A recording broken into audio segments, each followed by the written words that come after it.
اعلیٰ حضرت امام عشق و محبت امام احمد رضا خان فاضل بریلوی رضی اللہ تعالیٰ عنہ نے فتاوی رضویہ کی 28ویں جلد صفحہ 388 پر ایک واقعہ لکھا ہے حضرت خضر موصلی رضی اللہ تعالیٰ عنہ کا. یہ غوث پاک رضی اللہ تعالیٰ عنہ کے مرید تھے. کہتے ہیں کہ ایک مرتبہ میں غوث پاک رضی اللہ تعالیٰ عنہ کی بارگاہ میں حاضر تھا, آپ کی خانقاہ میں بیٹھا ہوا تھا کہ اچانک میرے دل میں یہ خیال آیا کہ میں سید احمد کبیر رفاعی کا دیدار کروں. میرے دل میں ان کی زیارت کا شوق پیدا ہوا. اب آپ غور کریں, ابھی دل میں خیال آیا ہے. غوث پاک رضی اللہ تعالیٰ عنہ نے ان کے دلی خیال کو جان لیا. ان کے دل میں جو شوق پیدا ہوا تھا غوث پاک رضی اللہ تعالیٰ عنہ نے اس کو بھی جان لیا. اور غوث پاک ارشاد فرماتے ہیں کہ اے خضر, کیا تو احمد کبیر کا دیدار کرنا چاہتا ہے؟ کیا تو احمد کبیر کو دیکھنا چاہتا ہے؟ تو حضرت خضر نے کہا کہ ہاں میں دیکھنا چاہتا ہوں. سیدنا شیخ عبد القادر جیلانی غوث اعظم رضی اللہ تعالیٰ عنہ نے تھوڑی دیر اپنے سر کو جھکایا, پھر سر کو اٹھا کر حضرت خضر سے ارشاد فرماتے ہیں اے خضر لے دیکھ لے, یہ ہے شیخ احمد کبیر رفاعی. اب حضرت خضر موصلی کہتے ہیں جب میں نے سر کو اٹھا کر دیکھا تو کیا دیکھتا ہوں کہ سیدنا شیخ احمد کبیر رفاعی میرے پہلو میں موجود ہیں. میں نے ان کا دیدار کیا, میں نے دیکھا کہ ایک بہت ہی باروب شخصیت ہے. میں کھڑا ہو گیا, میں نے ان کو سلام کیا. میرا سلام سننے کے بعد سیدنا احمد کبیر رفاعی ارشاد فرماتے ہیں کہ اے خضر, وہ جو شیخ عبد القادر کو دیکھتا ہے وہ مجھے دیکھنے کی تمنا کیوں کرتا ہے؟ ہم تو انہی کی رعیت میں سے ہیں, ہم تو انہی کے ماتحتوں میں سے ہیں, وہ تو اولیاء کرام کے سردار ہیں. تمہیں تو شیخ عبد القادر کا دیدار ہی کافی ہونا چاہیے, ہمیں دیکھنے کی تمنا کیوں کرتے ہو؟ اتنا کہنے کے بعد سیدنا احمد کبیر رفاعی میری نظروں سے غائب ہو گئے. حضرت خضر موصلی کہتے ہیں کہ اس کے بعد جب غوث پاک رضی اللہ تعالیٰ عنہ کا وصال ہو گیا, ظاہری طور پر دنیا سے تشریف لے گئے, تو میں ام عبیدہ میں حضرت سیدنا احمد کبیر رفاعی رضی اللہ تعالیٰ عنہ کی زیارت کے لیے حاضر ہوا غوث پاک کے وصال کے بعد. اور جب میں نے ان کا دیدار کیا تو بالکل وہی شخص تھے جن کو میں نے اس دن غوث پاک رضی اللہ تعالیٰ عنہ کی خانقاہ میں دیکھا تھا.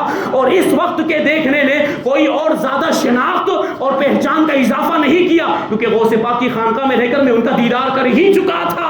جب سید آپ دیکھیں بزرگان دین کی نگاہ ہے, سیدنا احمد کبیر رفاعی نے جب حضرت خضر موصلی کو دیکھا تو ارشاد فرماتے ہیں اے خضر, کیا پہلی مرتبہ کا دیکھنا کافی نہیں تھا کہ دوسری مرتبہ دیکھنے آ گئے؟ سبحان اللہ, سبحان اللہ. یہ شان ہے, یعنی خالی صورت نہیں دکھائی گئی, سارے معاملات ان کے پاس اور سب جان رہے ہیں کہ کیا کیا ہو رہا ہے. یہ شان ہوتی ہے اللہ والوں کی, یہ مقام و مرتبہ ہوتا ہے. سیدنا احمد کبیر رفاعی کا بہت ہی مشہور واقعہ اور بہت ہی پیارا واقعہ, اور اس سے آپ ان کے مقام و مرتبے کا اندازہ لگا سکتے ہیں کہ اللہ کے رسول صلی اللہ علیہ وسلم کی بارگاہ میں ان کا کیسا مرتبہ ہے. ایک مرتبہ سیدنا احمد کبیر رفاعی رحمۃ اللہ تعالی علیہ حج کے لیے تشریف لے گئے. حج سے فارغ ہونے کے بعد رسول اللہ صلی اللہ علیہ وسلم کے روزے پر حاضر ہوئے. مواجہہ شریف میں سنہری جالیوں کے سامنے حاضر ہونے کے بعد دو شعر عرض کرتے ہیں اللہ کے رسول کی بارگاہ میں, عرض کرتے ہیں فی حالت البعد روحی کنت ارسلها تقبل الارض عندي فهو نائبتي. یا رسول اللہ, دوری کی حالت میں پہلے دور تھا, تو جب میں دور تھا تو اپنی روح کو آپ کی بارگاہ میں بھیجا کرتا تھا. وہ روح میری نائب بن کر آپ کی بارگاہ میں حاضر ہوتی اور اس مدینے پاک کی سرزمین کے بوسے لیا کرتی تھی. وهذه نوبۃ الاشباح قد ظهرت فامدد يمينك كي تحظى بها شفتي. یا رسول اللہ, اب ظاہری جسم کی باری ہے, ظاہری جسم بھی حاضر ہو چکا ہے. اب یا رسول اللہ اپنے دست مبارک کو آگے بڑھائیے تاکہ میرے جو ہونٹ ہیں ان کا بوسہ دے کر شرف یاب ہو جائے. یہ دو شعر حضرت امام رفاعی نے اللہ کے رسول کے روزے پر پڑھے تھے. یہ خواہش و تمنا ظاہر کی تھی کہ حضور پاک صلی اللہ علیہ وسلم اپنا دست مبارک عطا فرمائے تاکہ آپ اس کا بوسہ لے سکیں. روایتوں میں آیا, بیان کرنے والوں نے بیان کیا کہ جب شیخ احمد کبیر رفاعی نے یہ شعر پڑھا, اللہ کے رسول صلی اللہ علیہ وسلم کے روزے مبارک سے, آپ کی قبر مبارک سے آپ کا دست مبارک ظاہر ہو گیا. اور شیخ رفاعی نے اس دست مبارک کا بوسہ لیا اور شیخ رفاعی کی برکت سے وہاں پر جتنے بھی موجود تھے, جتنے بھی حاضرین تھے, سب کو اللہ کے رسول صلی اللہ علیہ وسلم کے دست مبارک کی زیارت نصیب ہوئی. سبحان اللہ, سبحان اللہ. یہ شان اللہ کے رسول کی بارگاہ میں آپ کا یہ مرتبہ. اور کتنے سال گزر چکے ہیں, 500-600 سال گزر چکے. اس کے بعد بھی اللہ کے رسول صلی اللہ علیہ وسلم نے امام رفاعی کی تمنا کو پورا کیا، آپ کی آرزو کو پورا کیا، اور قبر مبارک سے دست اقدس نکلا۔ تو ہم بھی رسول اللہ کو اگر پکارتے ہیں، ہم بھی رسول اللہ کی بارگاہ میں فریاد کرتے ہیں، تو رسول اللہ ہماری مدد کیا کرتے ہیں اور ہماری فریاد پوری کیا کرتے ہیں، ہماری حاجت روائی فرماتے ہیں۔ بس ایسا پکارنے والا چاہیے، دل سے پکارے، یقین کے ساتھ پکارے تو مدد ضرور آیا کرتی ہے۔ تو یہ دیکھیں امام رفاعی کا مرتبہ اور یہ شان، اللہ کے ولیوں نے بھی اور اولیاء کرام نے، بزرگان دین نے بھی امام رفاعی کی قدر و منزلت کو بیان کیا ہے اور اپنے ملفوظات کے اندر ان کی شان بیان کی ہے۔ چنانچہ غوث پاک رضی اللہ تعالیٰ عنہ کی بارگاہ میں ایک مرتبہ کسی شخص نے امام رفاعی کے بارے میں پوچھا، تو غوث پاک رضی اللہ تعالیٰ عنہ نے ارشاد فرمایا کہ ان کا اخلاق سرتاپا شریعت ہے اور قرآن و سنت کے عین مطابق ہے، اور ان کا دل اللہ رب العزت کے ساتھ مشغول ہے، یعنی وہ ہمیشہ اللہ تعالیٰ کا ذکر کرتے رہتے ہیں، اور انہوں نے سب کچھ چھوڑ کر سب کچھ پا لیا ہے، یعنی رضائے الہی کے لیے، اللہ کی خوشنودی کے لیے انہوں نے پوری کائنات کو چھوڑ دیا تو خدا کو پا لیا، اور جس نے خدا کو پا لیا اس نے سب کچھ پا لیا۔ اور پھر ولی کبیر سید ابراہیم حوازنی رحمۃ اللہ تعالی علیہ امام رفاعی کے بارے میں فرماتے ہیں کہ میں ان کی تعریف کیسے کروں، میں ان کی تعریف میں کیا کہہ سکتا ہوں۔ ان کا تو معاملہ یہ ہے کہ ان کے بدن کا ہر ایک بال ایک آنکھ بن چکا ہے، جس کے ذریعے سے وہ دائیں بائیں مشرق و مغرب میں دیکھ لیا کرتے ہیں، ہر سمت میں دیکھ لیا کرتے ہیں، یہ شان ہے۔ اور اعلیٰ حضرت امام عشق و محبت فتاوی رضویہ کے اندر بیان کرتے ہیں کہ ان کا شمار اقطاب اربعہ یعنی ان 4 قطبوں کے اندر ہوتا ہے، جن کا مرتبہ، جن کا مقام و مرتبہ دیگر اقطاب سے بلند و بالا ہے۔ جو اقطاب دنیا کے اندر، اقطاب عالم کے اندر اعلیٰ اور نمایاں اور ممتاز شان کے مالک ہیں، وہ 4 اقطاب کون ہیں؟ سب سے پہلے سیدنا شیخ عبد القادر جیلانی غوث اعظم رضی اللہ تعالیٰ عنہ، اور دوسرے نمبر پر امام رفاعی سید احمد کبیر رفاعی ہے، اور تیسرے نمبر پر ہے امام احمد کبیر ان کا بھی نام امام احمد کبیر بدوی ہے، اور چوتھے نمبر پر امام ابراہیم دسوقی رحمۃ اللہ تعالیٰ علیہ۔ یہ 4 اقطاب ایسے ہیں کہ دنیا کے اقطاب میں ان کا مقام و مرتبہ بہت بلند و بالا ہے۔ تو یہ شان ہے امام رفاعی کی، اور کتنی باتیں بیان کی جائے، ابھی تو بہت ساری کرامتیں بھی بیان کرنی تھی۔ امام رفاعی رضی اللہ تعالیٰ عنہ کا جب آخری وقت آیا تو اسہال کی بیماری میں مبتلا ہو گئے، پیٹ کی بیماری میں مبتلا ہو گئے، اور 1 مہینے تک یہ بیماری رہی، اور آخری کے 20 دن میں تو کچھ بھی کھایا نہیں اور کچھ بھی پیا نہیں، انتہائی کمزوری آ گئی اور بہت ہی ذوق پیدا ہو گیا، رقت طاری ہو جاتی تھی بار بار، اور بار بار آپ اپنی داڑھی مبارک کو اور اپنے چہرے کو زمین پر رگڑتے ہوئے اللہ کی بارگاہ میں عرض کرتے تھے۔ دیکھیے اللہ والوں کی شان، پوری زندگی اللہ کی اطاعت و فرما برداری میں گزاری، پوری زندگی اللہ کی عبادت کرتے رہے، پوری زندگی اللہ تبارک و تعالیٰ کی فرما برداری کرتے رہے، کبھی بھی نافرمانی کا خیال نہیں آیا، کبھی بھی گناہوں کا خیال نہیں آیا، لیکن آخری وقت میں عاجزی دیکھیں امام رفاعی اپنے چہرے کو، اپنی داڑھی مبارک کو زمین پر رگڑتے ہوئے اللہ کی بارگاہ میں عرض کرتے ہیں، اے پروردگار تو مجھے معاف فرما دے، اے پروردگار عفو و درگزر فرما دے، مجھے معاف فرما دے، میری بخشش فرما دے، اور اس مخلوق پر آنے والی مصیبتوں کے لیے مجھے چھت بنا دے۔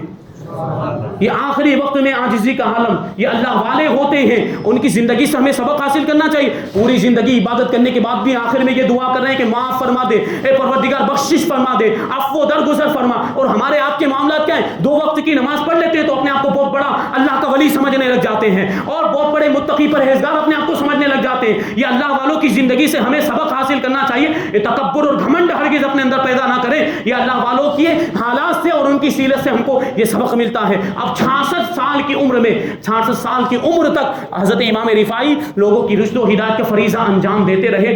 آخر کار 22 جمادی الاولیٰ، جمعرات کا دن تھا، 22 جمادی الاولیٰ ہجری 578 میں حضرت امام رفاعی کا وصال ہو گیا۔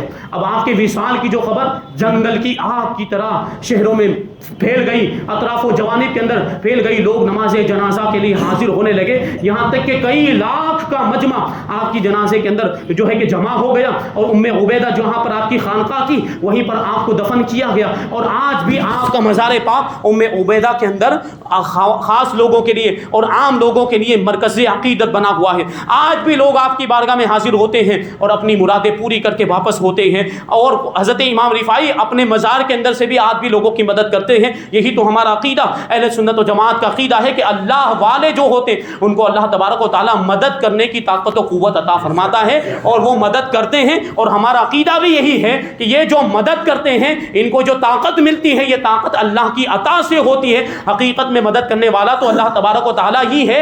اللہ تعالیٰ کی مدد یا اللہ والوں کے وسیلے سے, اللہ والوں کے ذریعے سے ہم تک پہنچا کرتی ہے. یہی ہمارا عقیدہ. اللہ تبارک و تعالیٰ کی بارگاہ میں دعا ہے کہ ہمیں امام رفاعی کے نقش قدم پر چلنے کی توفیق عطا فرمائے, اولیاء کرام سے محبت کرنے اور اولیاء کرام کے دامن سے وابستہ رہنے کی توفیق عطا فرمائے. مذہب اہل سنت و جماعت اور عقائد اہل سنت و جماعت پر ہم سب کو قائم و دائم رکھے اور اسی پر ہم سب کا خاتمہ فرمائے. وما علینا الا البلاغ. سنت ادا کریں.